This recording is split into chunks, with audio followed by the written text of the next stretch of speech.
দেশটা তো আমাদের সকলের। আমরা সকলে মিলে যদি চেষ্টা করি তাহলে আমরা বড় কিছু করতে সক্ষম হব। কবি তো সুন্দরভাবে লিখেছেন, সবুজ শস্য শ্যামলা আমার এই ভুবন। তো আসুন না, আমরা কেন আমাদের পরিবেশটাকে সুন্দর করতে পারবো না? আজকে আমি আপনাদের সাথে একটি বিষয় নিয়ে খুব সংক্ষেপে দুটি কথা বলতে চাই। যে বিষয়টি সমাজের প্রত্যেকটি শ্রেণী পেশার মানুষকে স্পর্শ করে। যে বিষয়টি কি সেটি হচ্ছে আমাদের পরিবেশ। অর্থাৎ আমি, আপনি, আমরা সকলে যে পরিবেশটাতে থাকি সেই পরিবেশটি কেমন, আমার আশপাশটি কেমন। আপনারা নিশ্চয়ই অধিকাংশ ক্ষেত্রে খেয়াল করে দেখেছেন, আমরা ঢাকা শহরের যে কোনো রাস্তাঘাটই হোক, যে কোনো এলাকাই হোক, যে কোনো জেলা শহরের এলাকাই হোক, রাস্তাঘাট হোক, এমনকি উপজেলা পর্যায়েও ক্ষেত্র বিশেষে বিভিন্ন গ্রামগঞ্জেও আমরা দেখেছি যে যেখানে বাজার ঘাট বা রাস্তা চলাচলে বেশি, সেই জায়গাগুলোতে চারিদিকে একটা জিনিস খুব পরিষ্কারভাবে চোখে পড়ে, যেটি আমরা যখন ছোট ছিলাম, আজকে থেকে 40 বছর আগে, 30 বছর আগে দৃশ্যটা এমন ছিল না, কিন্তু বর্তমানে দৃশ্যটা এইরকম। সেটা কেমন?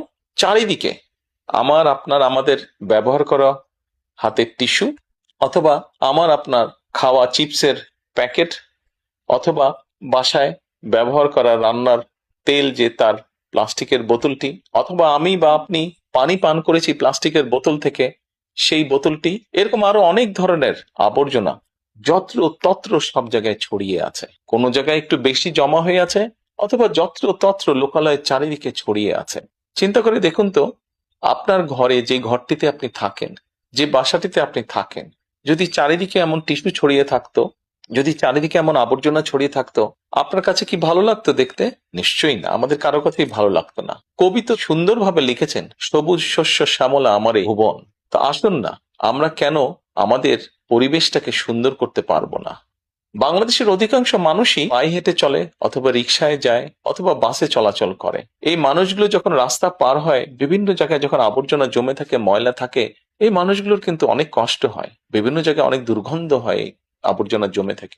তবে আমরা যদি সকলে মিলে একটু সচেতন হই, আমরা যদি নিজেরা সচেতন হই, যত্রতত্র যদি আমাদের ব্যবহারকৃত আবর্জনাগুলো যদি যত্রতত্র আমরা না ফেলে দিই, আমরা যদি একটি নির্দিষ্ট জায়গায় এই আবর্জনাকে জমা করি এবং নির্দিষ্ট উপায়ে যদি এটাকে পরে ধ্বংস করি, তাহলে যেমন আমাদের পরিবেশটি ভালো থাকবে, ঠিক একইভাবে আমরা আমাদের পরিবেশটাকে সুন্দরভাবে রাখতে পারবো।